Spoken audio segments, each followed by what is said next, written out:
창세기 39장 1절에서 6절 말씀을 저와 여러분이 한 절씩 교독하겠습니다. 요셉이 이집트로 끌려갔다. 요셉을 이집트로 끌고 내려간 이스마엘 사람들은 바로의 신하인 경호대장 이집트 사람 보디발에게 요셉을 팔았다. 주님께서 요셉과 함께 계셔서 앞길이 잘 열리도록 그를 돌보셨다. 요셉은 그 주인 이집트 사람의 집에서 살게 되었다.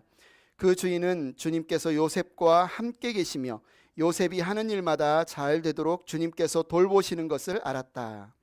주인은 요셉이 눈에 들어서 그를 신복으로 삼고 집안일과 재산을 모두 요셉에게 맡겨 관리하게 하였다. 그가 요셉에게 자기의 집안일과 그 모든 재산을 맡겨서 관리하게 한 그때부터 주님께서 요셉을 보시고 그 이집트 사람의 집에 복을 내리셨다. 주님께서 내리시는 복이 주인의 집 안에 있는 것이든지 밭에 있는 것이든지 그 주인이 가진 모든 것에 미쳤다. 그래서 그 주인은 자기가 가진 모든 것을 요셉에게 맡겨서 관리하게 하고 자기의 먹거리를 빼고는 아무것도 간섭하지 않았다. 요셉은 용모가 준수하고 잘생긴 미남이었다. 아멘. 자리에 앉으시기 바랍니다. 요셉이란 이름을 가진 사람들이 많죠. 자녀 믿는 가정에서 자녀를 낳으면, 남자를 낳으면 요셉이란 이름을 많이 짓는 것 같아요. 아마 나중에 이집트의 국무총리가 된 그 부분도 있지만 오늘 말씀 보니까 마지막에 요셉은 용모가 준수하고 잘생긴 미남이었다. 요셉이라는 이름이 미남의 전형이었을까요? 우리가 벌써 1월 넷째 주 예배를 드리네요. 2025년이 시작된 게 엊그제 같은데 1월 첫 주 예배에 제가 여러분에게 질문을 던졌습니다. 2025년 새해를 무엇으로 채우고 싶습니까? 무엇으로 채우고 싶습니까? 그래서 창세기 1장 1절 태초에 하나님 천지를 창조하시고 하나님이 창조하신 하늘과 땅의 하나님은 그분이 보시기에 좋은 것, 아름다운 것, 선한 것으로 채우기를 기뻐하셨다. 그 중에 바로 마지막 최고의 걸작품 하나님과 교제하며 사랑하며 예배하는 존재인 사람으로 채우시는 것이 하나님의 기쁨이었다. 올 한 해 우리의 인생이 무엇으로 올 한 해가 무엇으로 채워지면 좋을까? 둘째 주에 올해의 목표 우리가 하나님과 씨름합시다. 야복강가에서 야곱이 사느냐 죽느냐를 가지고 씨름했을 때 그 씨름이 목숨을 건 기도였습니다. 그래서 우리가 하나님께 좀 기도합시다. 둘째 주에 말씀을 나눴고 그러나 그 은혜를 경험하고도 여전히 자기 안에 있는 우상들, 자기 안에 있는 게으름들, 불순종들을 해결하지 못한 야곱 가문에 큰 어려움이 닥쳤을 때 하나님이 그를 찾아와 말씀하시죠. 베델로 올라가라. 내가 너를 만나 주셨던 그 베델에서 우리 다시 만나자. 베델로 올라가 예배하라. 야곱과 그의 가족이 우상을 상수리 나무 아래 다 묻어버리고 베델로 올라가 기도할 때 하나님이 그 온 사방의 적들로 그를 두려워하게 하고 생명을 건져주셨죠. 그리고 오늘 이제 마지막 넷째 주 말씀입니다. 창세기 39장 1절 6절 말씀으로 오늘 형통한 사람으로 삽시다. 형통한 사람으로 삽시다. 이 말씀으로 2025년 우리의 목표, 우리의 기도 제목을 한번 나누고 싶습니다. 성경을 열심히 읽는 동생이 있었어요. 이 동생이 열심히 성경을 읽다가 만사형통 이게 무슨 뜻이지? 형한테 물어봅니다. 형, 만사형통이 무슨 말인지 알아요, 형? 그랬더니 형이 기회는 이때다 하고 동생아 만사형통이란 말이지 이런 뜻이야. 만사 모든 일은 형을 통해서 해야 돼. 한마디로 네가 복 받으려면 형 말 잘 들어야 돼. 이렇게 해석해서 가르쳐 줬어요. 올바른 해석인가요? 올바른 해석이 아니죠. 여러분 만사형통 제가 어렸을 때는 새해가 되면 많이 듣던 말입니다. 뭐 근하시년 만사형통 새해에 많이 복을 주면서 인사해 주는 말이었는데 그 뜻이 뭐냐면 어떤 일을 해도 어긋남이 없이 뜻하는 대로 잘 돼가는 것, 자신과 가족의 모든 일이 뜻한 바대로 이루어지는 것. 누구나 만사형통을 바라지 않습니까? 영어로는 everything is coming up rose. 장미가 확 피는 것처럼 뭔가 핑크빛 어떤 꿈이 이루어지는 것. 시편 1편에는 이 형통을 하나의 그림 언어로 이렇게 설명을 합니다. 시편 1편 3절 같이 한번 읽어볼까요? 시작. 그는 시냇가에 심은 나무가 철 따라 열매를 맺으며 그 잎이 시들지 아니함 같으니 하는 일마다 다 잘 될 것이다. 예, 형통한 사람의 모습을 하나의 그림으로 이렇게 액자에 넣어서 우리 집 벽에 탁 둔다면 정말 맑은 시냇가에 나무가 한 그루 탁 심겼는데 물을 너무너무 잘 공급이 되기 때문에 잎사귀가 너무너무 푸른 거예요. 너무너무 예쁜 거예요. 근데 잎사귀만 무성한 게 아니라 철을 따라서 열매도 주렁주렁 맺는 모습, 이런 모습이 바로 형통한 사람이다. 형통한 삶이다. 그런데 성경 인물 중에 이 그림을 그대로 가져와서 너의 인생이 이렇게 될 거야 라고 축복받는 사람이 나오는데요, 바로 오늘 우리가 읽은 요셉입니다. 창세기 49장에 보면 아버지 야곱이 12아들을 이렇게 축복하는 장면이 있는데 요셉을 향해서 이렇게 축복합니다. 요셉은 열매가 많은 덩쿨, 샘 곁에 있는 열매가 많은 덩쿨, 그 가지가 담을 넘는다. 그러니까 요셉이 시냇가에 심은 나무와 같이 가지도 무성하고 잎도 무성하고 열매도 무성하고, 나무가 워낙 커서 그 담이 옆에 있는데 그 담을 넘어서까지 영향을 미치는 그런 모습으로 요셉을 묘사하고 있죠. 시편에 나오는 그 형통한 사람, 복 있는 사람과 요셉의 모습이 정확하게 지금 일치하고 있지 않습니까? 자, 그런데 이상합니다. 여러분 눈을 반짝 뜨시고, 오늘 본문 우리가 읽었습니다. 오늘 본문에 등장하는 요셉의 모습이 좀 이상해요. 우리가 생각하는 복 받는 사람, 우리가 생각하는 형통한 사람의 모습과 조금 다른 것 같아요. 요셉이 이집트로 끌려갔다, 이집트로 입성했다, 이집트로 이민 갔다가 아니라 끌려갔다.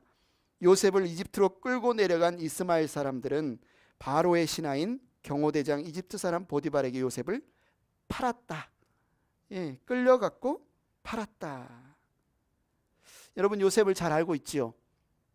야곱의 12아들 중에 야곱이 너무너무 사랑한 라헬의 큰아들, 그러니까 다른 아는 아들 11아들이 있어도 요셉만큼은 가장 야곱이 사랑했던, 아버지의 사랑을 독차지한 한 아들이 요셉입니다.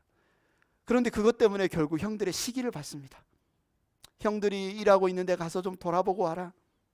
그런데 형들의 시기로 이제 요셉을 형들이 노예로 팔아버린 거예요. 그리고 그렇게 팔려가서 이집트로 끌려간 장면이 오늘 우리가 읽은 성경 본문입니다. 요셉의 신분이 집에서 가장 사랑받는 아들에서 노예로 전락했습니다. 집을 떠나서 노예의 신분으로 고난받는 종으로 이렇게 전락한 장면이 오늘 본문의 시작입니다.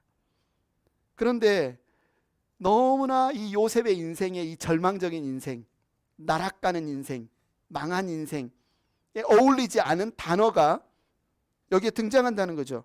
39장 2절, 주님께서 요셉과 함께 계셔서 앞길이 잘 열리도록 그를 돌보셨다.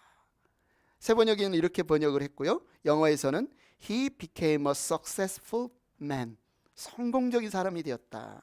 그리고 개역개정 성경에서는 그가 형통한 자가 되어, 요셉이 배신을 받고 형들의 배신으로 노예로 팔리고, 그래서 이제 이집트 사람의 종이 되는 이 장면을 보고 성경은 요셉이 형통한 자가 되었다, 이렇게 지금 묘사를 하고 있는 거죠. 실수 아닐까요? 성경을 쓰다가 잠깐 졸았을까요?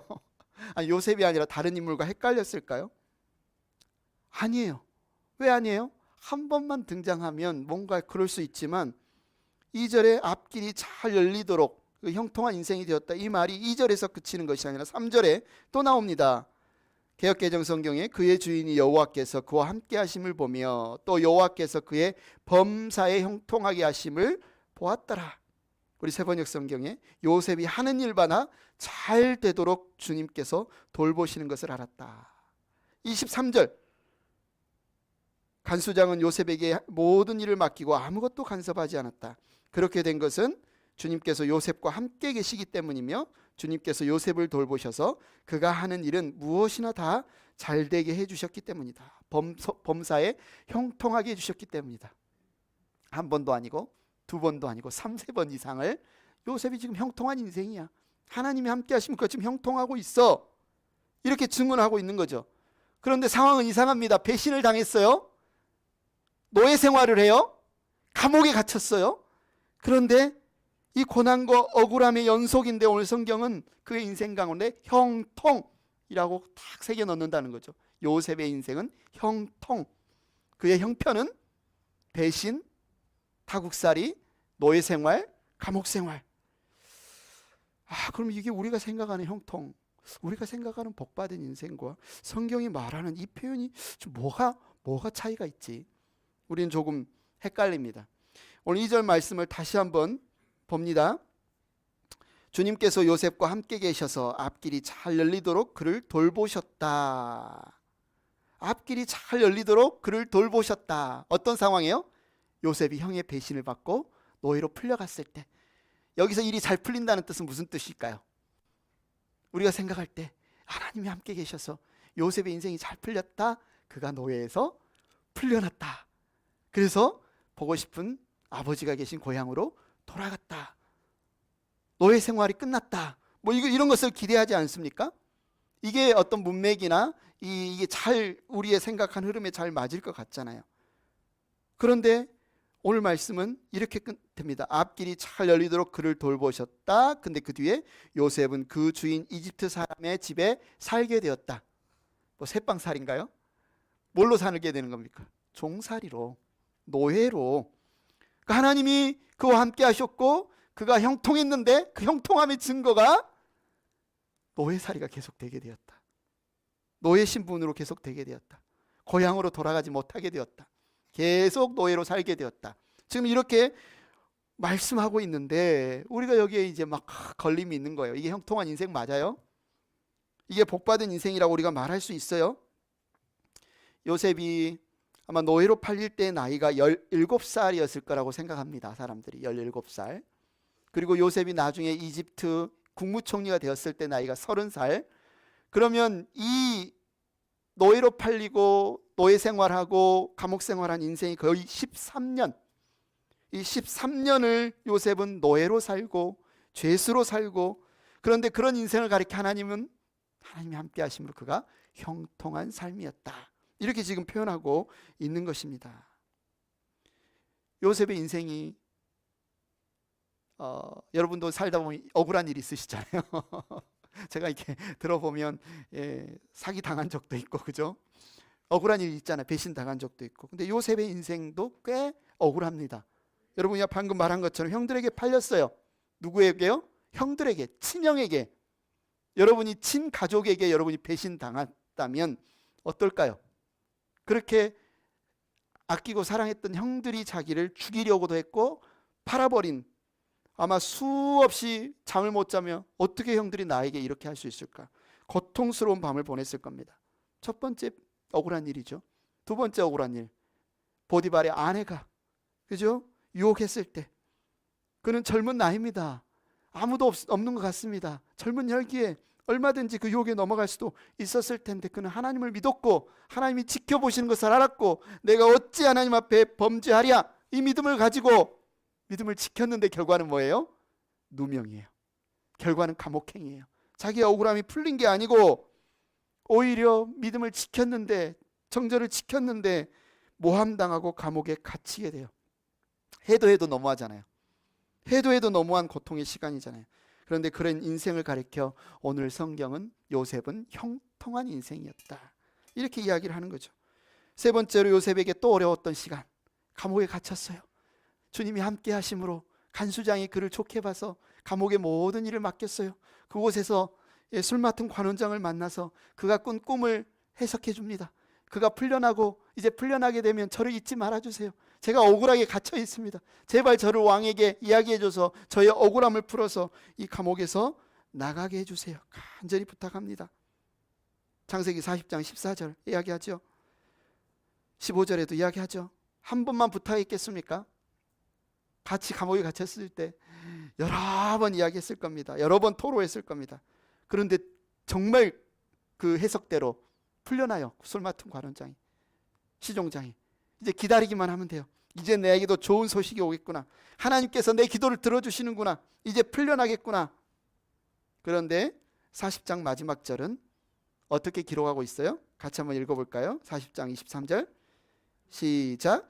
그러나 술잔을 올리는 시종장은 요셉을 기억하지 못하였다. 그는 요셉을 잊고 있었다. 그렇게 옆에서 잘해줬는데, 그렇게 도와줬는데, 그럼 하루 잊었을까요? 이틀 잊었을까요? 한 달 잊었을까요? 41장 1절은 어떻게 시작합니까? 그로부터 만 2년이 지나서, 만 2년을 꼬박 채우고 2년 넘게 잊어버린 거예요. 시종장이 완전히 잊어버린 겁니다. 노예로도 팔리고 감옥에도 갇히고, 그래서 기도도 했고 하나님의 응답도 소망하는데 2년 동안 그냥 감옥에 갇혀서 지낼 때 요셉의 마음이 어땠을까? 배신의 연속이었던 그 상황이 어땠을까? 그 억울함 가운데 감옥살이 할 때가 어땠을까? 창세기 39장에서 40장에는 요셉이 경험한 13년간의 고난의 여정이 그려지고 있습니다. 어쩌면 겉으로만 보면 어두운 색깔을 칠할 수밖에 없는 참 불행하고 희망을 바랄 수 없던 요셉의 인생을 39장, 40장에 그려놓고 있는데, 성경은 그 어두운 바탕에 형통이라고 적어 넣는다는 거죠. 형통한 삶이라고 적어 넣는다는 거죠. 왜 적어 넣겠습니까? 성경은 성령의 감동으로 된 것으로 교훈과 책망과 바르게 함과 의로 교육하기에 유익하니, 이 말씀은 우리에게 주시는 하나님의 계시고 하나님의 교훈인데, 요셉의 인생을 통해서 하나님이 우리에게 보기를 원하는 사실이 있다는 거죠. 이를 통해 우리에게 말씀하시는 것이 있다는 거죠. 너희가 보기에 요셉의 인생이 참 고통스럽고 힘든 것 같지? 배신당하고 노예 생활하고 감옥살이하고. 그런데 사실 그의 인생은 형통한 인생이야. 사람들은 참 복 없는 인생, 사람들은 참 억울한 인생, 사람들은 참 고난받은 인생이라고 말할지 모르지만 그의 인생은 참 복된 인생이고 형통한 인생이야. 이렇게 하나님 지금 우리에게 말씀하시는 거예요. 그러면 이 그림을 보고, 요셉의 인생을 보고 우리는 이제 고민을 해야 됩니다. 하나님이 말씀하시는 형통과 우리가 생각하는 이 형통 사이의 차이가 뭘까? 도대체 뭐길래 하나님은 요셉의 인생을 지금 형통한 인생이라고 말하는 것일까? 왜 성공적인 인생이라고 말하는 것일까? 잘 나가는 인생이라고 말하는 것일까? 우리는 형통을 어떻게 생각합니까? 고난도 없고 문제도 쑥쑥 해결되고, 뭔가 돈도 더 많이 벌고 몸도 더 건강해지고 집도 작은 집에서 더 큰 집으로 이사가고, 뭐 이런 것들, 위치도 점점점 승진해서 높은 위치에 올라가고, 이걸 우리는 형통, 성공이라고 표현합니다. 그런데 만약 그런 성공관, 그런 형통관을 갖고 있다면 그 인생은 행복할 수 있을까요? 잠깐 행복할 수 있을 것 같아요. 2,000 스퀘어핏에서 3,000 스퀘어핏으로 집을 이사 가면 잠깐은 성공할 수 있는데, 3,000 스퀘어핏에 살고 보니 4,000 스퀘어핏에 사는 사람, 수영장 있는 집이 보이네요. 수영장 있는 집으로 이사 갔더니 저 집은 거라지가 4개네, 차도 다 3대고 끝이 없잖아요. 끝이 아니잖아요. 내가 그 다음을 얻었으면 거기에 끝이 아니고 점점. 그러니까 늘 우리는 누구 뒤에 서 있을 수밖에 없어요. 우리가 소망하는 바, 바라는 바 하나를 이뤘어도 나보다 더 많고 나보다 더 높고 나보다 더 나은 사람이 늘상 보이게 됩니다. 그러면 그 모습을 볼 때 나는 뒤처질 수밖에 없어요. 나는 지금 뒤따라가는 사람일 수밖에 없어요. 그럼 여전히 피곤하고 여전히 불만이고 여전히 불안하고 여전히 근심 속에 살 수밖에 없습니다. 우리 하나님이 우리에게 주신 성공은, 우리 하나님 우리에게 주신 형통은 그 삶이 아니라는 거죠. 하나님이 우리에게 원하시는 형통은 그런 형통이 아니라는 거죠.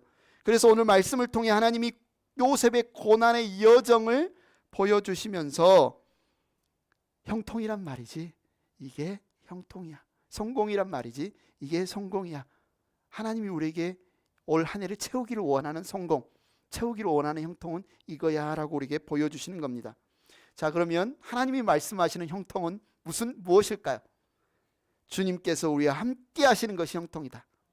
따라서 해볼까요? 주님께서 우리와 함께 하시는 것이 형통이다. 주님께서 우리와 함께 하시는 것이 형통이다. 이것도 한 번만 말씀하지 않으세요. 3-4번 말씀하시죠. 2절에서 주님께서 요셉과 함께 하셔서 그 다음에 형통하니라 이렇게 나옵니다. 그 말 앞에 나오는 거예요.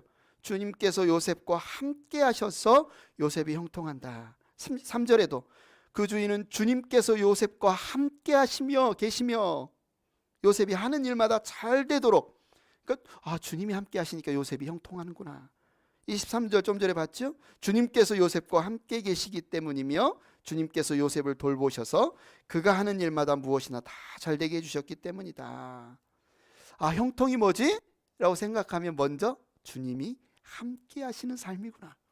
주님이 함께 하시는 것, 생명이신 주님, 복이신 주님, 우리의 길이신 주님이 우리와 함께 하시는 게 형통이구나. 하나님이 함께 하시면 두려움이 없습니다. 하나님이 함께 하시면 죽음이 두렵지 않아요. 왜요? 우리 주님은 죽음을 이기신 분이잖아요. 그분은 생명의 근원이시잖아요. 주님이 함께 하시면 어떤 고통이나 두려움도 우리를 사로잡을 수 없습니다. 형통은 뭐다? 주님이 함께 하시는 것이다. 주님이 여러분과 함께 하십니까? 주님이 여러분과 함께 하십니까? 여러분은 형통한 인생입니다. 여러분은 성공한 인생입니다. 잊지 마시기 바랍니다. 이것이 왜 성공한 인생이냐, 인생이 될 수 있느냐, 왜 이것이 형통한 인생이 될 수 있느냐. 사람들이 생각하는 성공은 끝이 있습니다. 언제 끝나요? 죽으면 끝납니다. 아무리 내가 돈을 많이 벌어도, 아무리 내가 높은 지위에 올라도, 아무리 내가 많은 것을 가져도 이건 잠시 잠깐이에요. 그게 30년이든 60년이든 장수에서 100년이든 잠시 잠깐이에요. 잠시 인기 있다, 잠시 권력을 누리다, 잠시 많은 재물을 갖다, 이것은 다 사라지는 겁니다. 시들어지는 겁니다. 죽음 앞에 우리가 그것을 유지할 수가 없습니다. 그런데 이 죽음에서 우리를 건지실 유일하신 분이 누구예요? 우리 주님이시잖아요. 하나님이 우리 주 예수 그리스도를 통해서 우리에게 생명을 주시잖아요. 그분이 함께 하시면 형통이에요. 그분이 함께 하시면 번영이에요. 그분이 함께 하시면, 우리와 함께 하시면 그게 정말 복된 인생이에요.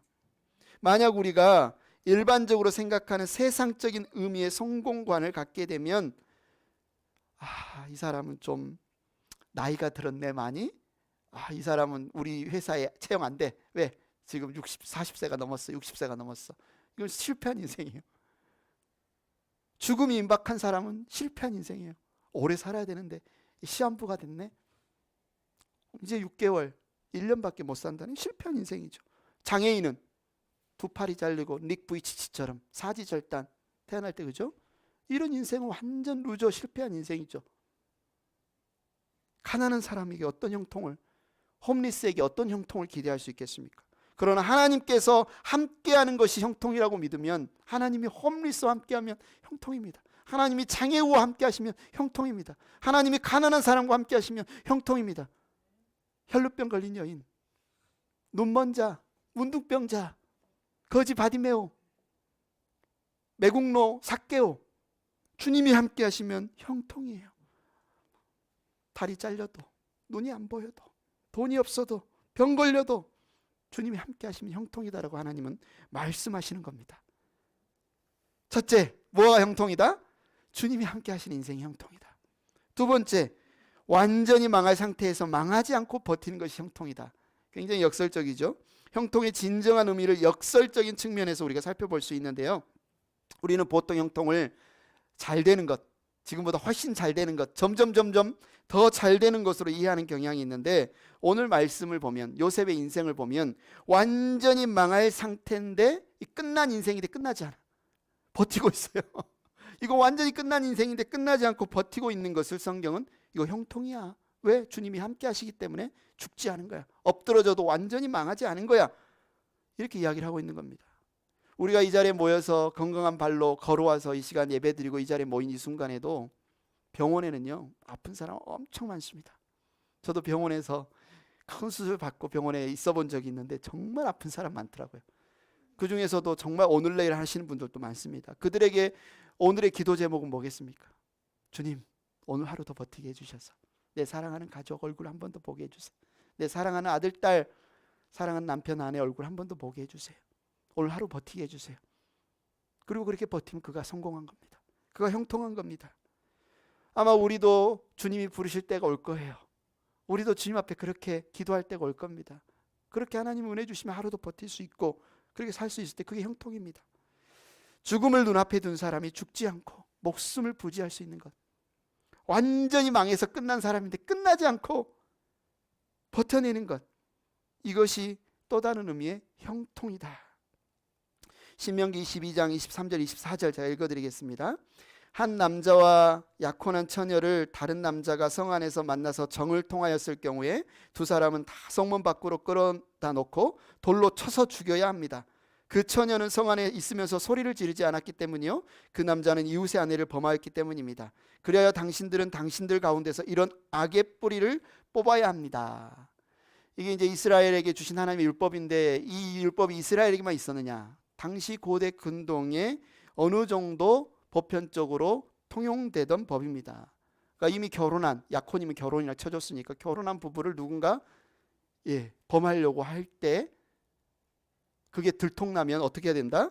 돌로 쳐서 죽여야 된다. 이 법이 요셉에게 지금 적용됐다면 어떻게 될까요?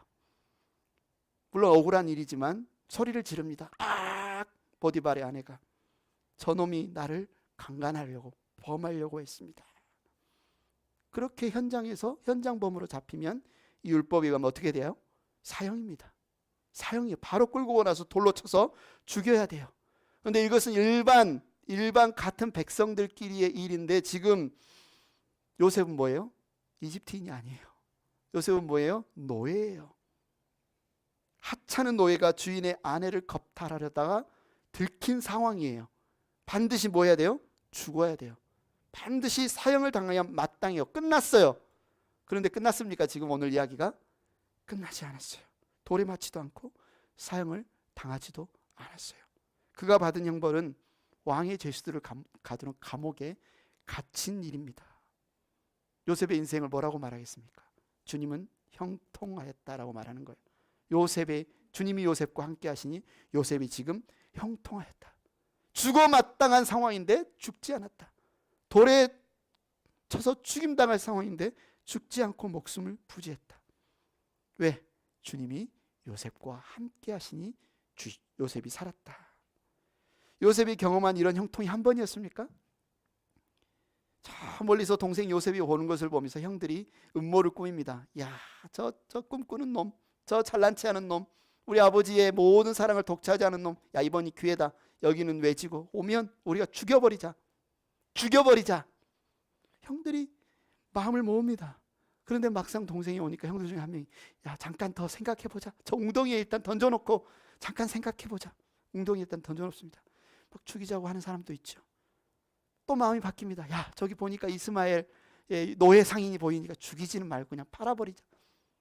죽여버리자고 마음먹었던 그 마음이 잠깐 후에, 아니 죽이지 말고 노예로 팔자. 결국 죽을 수밖에 없었던 요셉의 인생이 어떻게 됐어요? 살았어요. 노예로 팔렸지만 죽었어요? 살았어요? 살았어요. 죽을 수밖에 없는 상황에서 노예로 팔린 것이 형통입니까? 아닙니까? 형통이에요. 죽는 것과 노예로 팔린 것을 비교하면 형통이에요. 하나님은 그래서 요셉에게 너는 형통한 인생이야, 너는 복받은 인생이야, 이렇게 이야기하고 있습니다. 여러분, 우리가 억울하고 어려운 시간을 보낼 수 있어요. 그래서 자꾸 쓰러질 것 같고 자꾸 넘어질 것 같고, 그런데 오늘을 은혜를 하나님이 베푸시네. 내가 팍 쓰러질 것 같은데 하나님이 쓰러지지 않게 나를 붙드시네. 내가 다시 일어서게 하시고 망한 것 같은데 완전히 망하게 하시지 않는 이 은혜가 여러분에게 하나님이 주신 뭐예요? 형통이라는 겁니다. 요셉이 경험한 형통. 내가 보기에는 이거 안 될 것 같아. 내가 보기에는 이번 생 망한 것 같아. 그런데 하나님이 나를 붙들고 계시기에 우리에게는 아직 역전의 기회가 있고 하나님이 일하실 기회가 있고, 그래서 우리는 절망할 필요가 없다는 겁니다. 하나님을 사랑하는 자, 그 뜻대로 부르심을 입은 자들에게는 모든 것이 합력하여 선을 이루는, 그것이 하나님의 역설의 은혜, 형통이라는 거예요. 하나님이 나를 살려두신 이유가 있다는 겁니다. 여러분 아직 죽지 않았습니다. 여러분 하나님을 바라보고 있습니다. 기도하고 있습니다. 이게 뭐다? 형통이다. 이게 복이다.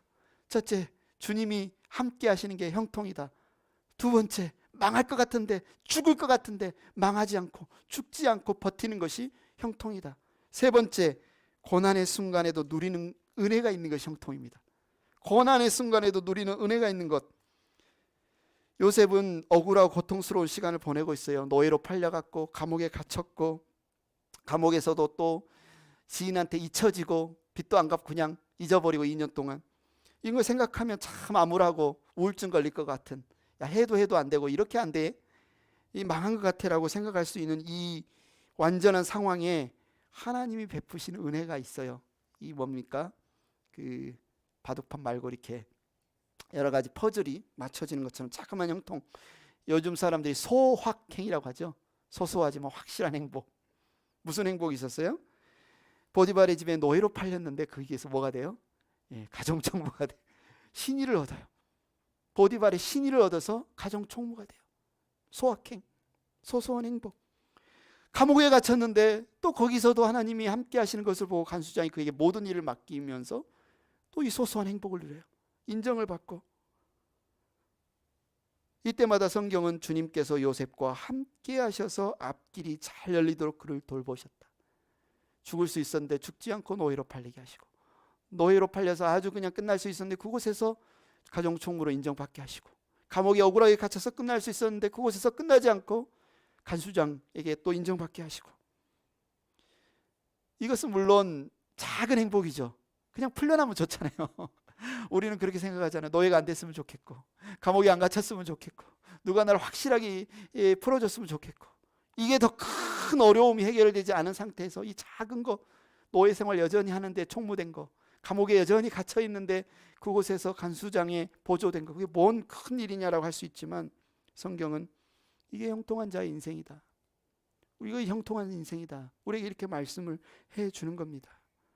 그리고 이 퍼즐의 마지막 그림을 우리는 알고 있죠. 이 당시에는 몰랐습니다. 요셉도 몰랐고, 여기까지만 우리가 성경을 읽은다면 몰랐을 거예요. 왜 요셉은 이집트로 팔려왔어야 했을까? 왜 요셉은 보디발의 집에 팔려야 했을까? 왜 요셉은 죽지 않고 그곳에서 왕의 죄수를 가두는 감옥에 갇혀야 했을까? 왜 요셉은 또 술 맡은 시종장에게 잊혀져야 했을까? 2년을.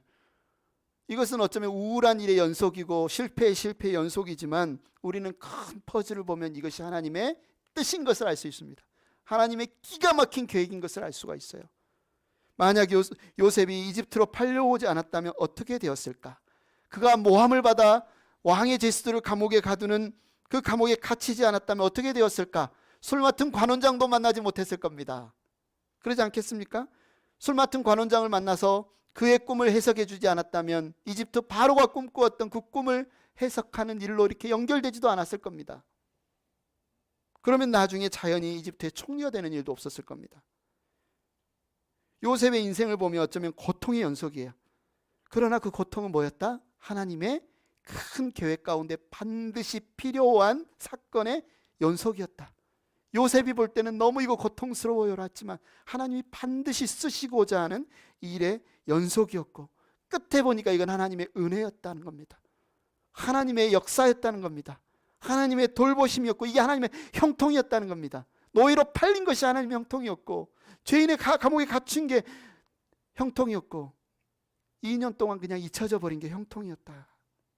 만약 시종장이 나가자마자 바로에게 신원을 해줬다면, 진짜 억울한 죄수 만났습니다. 왕이시여, 저의 소원을 한번 들어줘서 죄를 좀 풀어주십시오. 어떻게 됐겠습니까? 요셉은 집으로 갔겠지요. 돌아갔겠지요. 그러면 바로가 꿈을 꾸었을 때 그 꿈을 해석할 이 일로 만나지 못했을 겁니다. 왜 2년이 필요했던 거예요? 하나님의 때까지 안전하게 어디 가지 않고 다치지 않고 감옥에 잘 보호받고 세이프하게 지켜질 장소가 감옥이었던 거예요. 하나님의 때가 되었을 때, 요셉이 30살이 되었을 때, 이제 국정에 나갈 수 있는 나이가 되었을 때 하나님이 바르게 꿈을 꾸게 하시고 그것을 해석하게 하시고 국정을 맡게 하시고,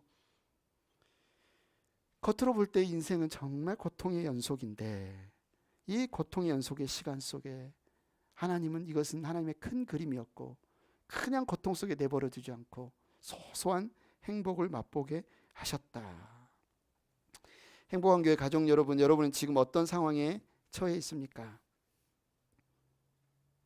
사람마다 다 힘들고 어려운 일이 다르잖아요. 뭐 그거 가지고 힘들어야 해도 본인에겐 정말 힘들 수 있습니다. 부부간에 말 안 통하는 거, 못 살겠다 도대체 이렇게 말을 못 알아먹냐, 이게 엄청난 고난일 수 있지요. 야, 작년보다 올해는 뭔가 좀 뻥 뚫렸으면 좋겠는데, 비즈니스든 아니면 자녀와의 관계든 부부 관계든 아니면 내 신앙에 있어서 정체된 것 같고 뭔가 그대로인 것 같은 이런 삶을 살아도 하나님은 우리에게 주시는 소소한 행복이 있다는 겁니다. 작은 행복이 있다는 겁니다. 여러분은 주님이 함께 하시기에 복받은 인생이고 형통한 삶이라는 거예요. 뭐가 있을까 한번 세어보세요. 여러분이 자녀가 있다면 그 자녀와 함께 웃으면서 대화할 수 있는 그 시간. 혜원이가 금요일인가 언젠가 벌써 커가지고 드레스를 맞춰가지고 댄스 파티에 갔어요. 미들스쿨 댄스 파티에 가서 막 친구들과 사진 찍어서 왔는데, 야, 얘가 이렇게 커서 댄스 파티를 다 가네. 학교에서 일어나는 정말 소소한 행복. 미래가 안 보이는 일터에 있다 할지라도 일터에서 같이 마음을 나눌 수 있는 어떤 동료, 직원이 있다는 것. 아무리 전에도 믿지 않는 가족이 있어서 미래가 보이지 않고 저 사람이 정말 변할까, 그런 답답함이 있을지라도 그 마음 알아주는 교회 식구들이 있고 같이 울어주는 식구들이 있고 같이 기도해주는 형제자매들이 있다면 하나님이 이게 우리에게 허락하신 형통이다. 이게 하나님 우리에게 허락하신 복이다. 이거 누려라 라고 하나님 말씀하시는 겁니다. 마지막, 나로 인해 공동체가 복을 받는 것이 형통입니다. 이게 굉장히 중요하죠. 이게 이제 마지막 요셉의 인생에서 보이는 퍼즐일 수 있습니다. 나의 형통에서 끝나는 게 아니다. 하나님이 내게 주시는 복은, 하나님이 내게 주시는 형통은, 하나님이 나에게 주시는 성공은 나에게서 끝나는 게 아니라 나를 통해서 흘러 넘치게 하는 게 이게 하나님의 형통이구나. 요셉이 경험한 형통은요, 요셉을 통해서요, 누가 복을 받아요? 온 이집트가 복을 받아요. 7년의 대기근이 왔을 때 요셉이 없었다면 어떻게 되었을까? 하나님이 지혜롭게 하시고 하나님이 함께 하신 요셉으로 말미암아 그 7년의 풍년과 7년의 기근, 이 모든 것을, 국정을 올바로 운영하게 해서 온 이집트 사람이 굶어 죽지 않게 하시고 자기의 친족인 야곱의 모든 가족이 굶어 죽지 않게 하시고, 거기서 끝나나요? 주변 국가마저 이집트에 와서 곡식을 팔아서 굶어 죽지 않고 살아날 수 있게 하신, 온 이집트가, 온 가족이, 주변 국가까지 누구를 통해서 복을 받아요? 요셉을 통해서 형통하고 복을 받는 일이 일어납니다. 왜요? 하나님이 요셉과 함께 하셨고 요셉이 그들과 함께 했기에 그 공동체가, 요셉이 머무는 곳에 하나님의 역사가 일어났다. 오늘 보면 5절에 말하죠. 그가 요셉에게 자기의 집안일과 모든 재산을 맡겨서 관리하게 한 그때부터 주님께서 요셉을 보시고 그 이집트 사람의 집에 복을 내리셨다. 요셉을 보시고 이집트 사람의 집에 복을 내리셨다. 주님께서 내리시는 복이 주인의 집 안에 있는 것이든지 밭에 있는 것이든지 그 주인 가진 모든 것에 미쳤다. 저와 여러분을 통해서 하나님의 복이 흘러넘쳤으면 좋겠습니다. 하나님의 생명이 흘러넘쳤으면 좋겠습니다. 하나님의 은혜가, 여러분을 보면 사람들이 하나님 살아계시구나, 하나님이 당신과 함께 하시는 게 제가 보입니다, 이런 고백들이 있었으면 좋겠고, 나도 당신을 통해서 그 주님 알고 싶습니다, 이런 고백이 일어났으면 좋겠습니다. 그런데 그 인생에는 겉으로 볼 때는 고난일 수도 있어요. 억울한 일일 수도 있어요. 힘든 일일 수도 있어요. 그러나 그 고난을 통해서 다른 사람이 복을 받게 된다는 거예요. 이거는 부모가 되면 누구나 다 경험하는 거 아닙니까? 내가 새벽부터 일해서 이렇게 고통스럽게 일해서 우리의 가족이 따순 밥 먹고 따순 집 살고 피로를 공급받을 수 있다면 여러분 이 이민사회에서 그래서 힘들고 지칠 때에도 뭐예요? 나를 통해서 우리 가족이 지탱할 수 있는 이 은혜가 흘러가는 것으로 여러분 기뻐하지 않습니까? 이런 면에서 본다면 최고의 형통한 삶을 사신 분이 누구예요? 예수님이세요. 예수님이 이 땅에 오셔서 죄가 없으신데 사형수가 되셨죠. 예수님이 이 땅에 오셔서 죄가 없으심에도 십자가에 억울하게 처형을 당하셨죠. 그런데 그 예수님을 통해서 예수님이 있는 곳마다 예수님을 영접하는 사람마다 무슨 일이 일어나요? 형통이 일어납니다. 생명이 일어납니다. 죽음에서 생명으로 옮겨집니다. 지옥에서 천국으로 옮겨집니다. 형통한 삶을 사신 분, 온전한 형통을 이뤄내신 분이 바로 우리 주 예수 그리스도라는 거죠. 사랑하는 행복한 교회 가족 여러분, 요셉에게 있어서 행통은 뭐였다? 주님이 함께 하시는 것이었다. 또 뭐였다? 완전히 죽을 수도 있는 인생이었는데 죽지 않았고, 망한 인생이었는데 망하지 않은 것. 그리고 고난은 여전히 있었지만 고난 가운데 하나님의 함께 하심이 명확하게 보여지고 그 소소한 행복을 누릴 수 있었던 것. 그리고 그를 통해서 그의 공동체, 가족, 나라가 복받은 것. 이것이 바로 성경이 하나님이 이 요셉의 이야기를 통해서 우리에게 들려주시는 형통한 삶입니다. 하나님이 여러분과 함께 하시기 때문에 여러분 만사 형통인 거예요. 하나님이 함께 하시기 때문에 범사에 여러분이 형통하는 겁니다. 시냇가에 심겨진 나무가 어떻다고요? 잎이 푸르다고요. 철을 따라 열매를 맺는다고요. 어디에 심겨진 나무가? 예수 그리스도께 심겨진 나무된 여러분이 잎이 푸르고 철을 따라 열매 맺는 인생, 그것을 오늘 말씀은 형통한 인생이라고 말하고 있습니다. 2025년 저와 여러분이 그 형통한 삶을 사시기를 축원합니다. 우리 찬양팀 앞으로 나오시고 우리 다 같이 자리에서 일어나셔서 주음성 외에는 더 기쁨 없도다 이 찬양으로 맞습니다. 주님, 하나님께서 우리의 요셉을 인생을 통해서 우리에게 알려주신 그 형통을 우리가 누리기를 원하고 그렇게 살아가기를 원합니다. 고백하면서 이 찬양 드리겠습니다.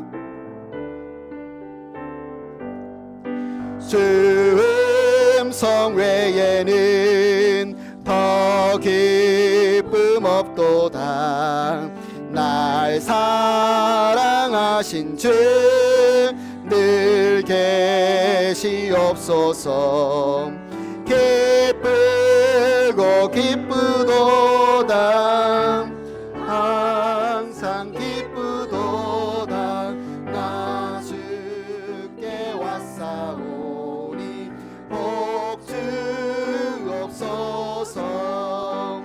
나 주께 왔으니 복 주시옵소서. 주 함께 계시면 큰 시험 이기네. 기쁘고 기쁘도다.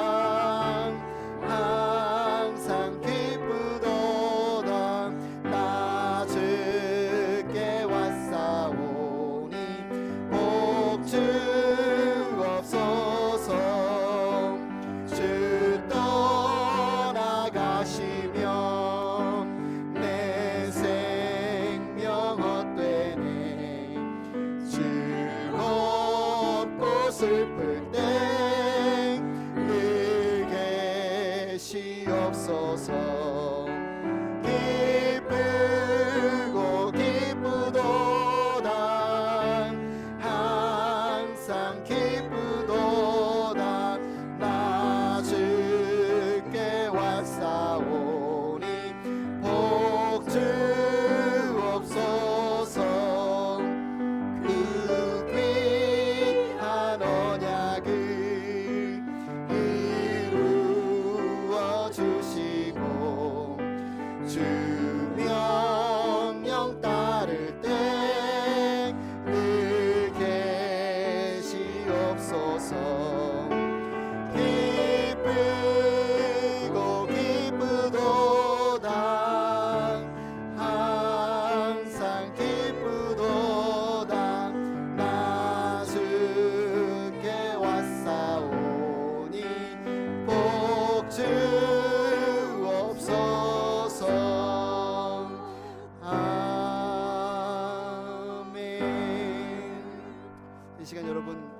기도하십시오.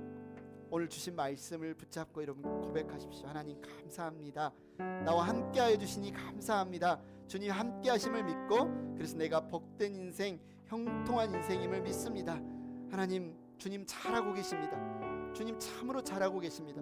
내 삶 가운데, 내 인생 가운데, 우리의 가정 가운데 주님 잘하고 계십니다.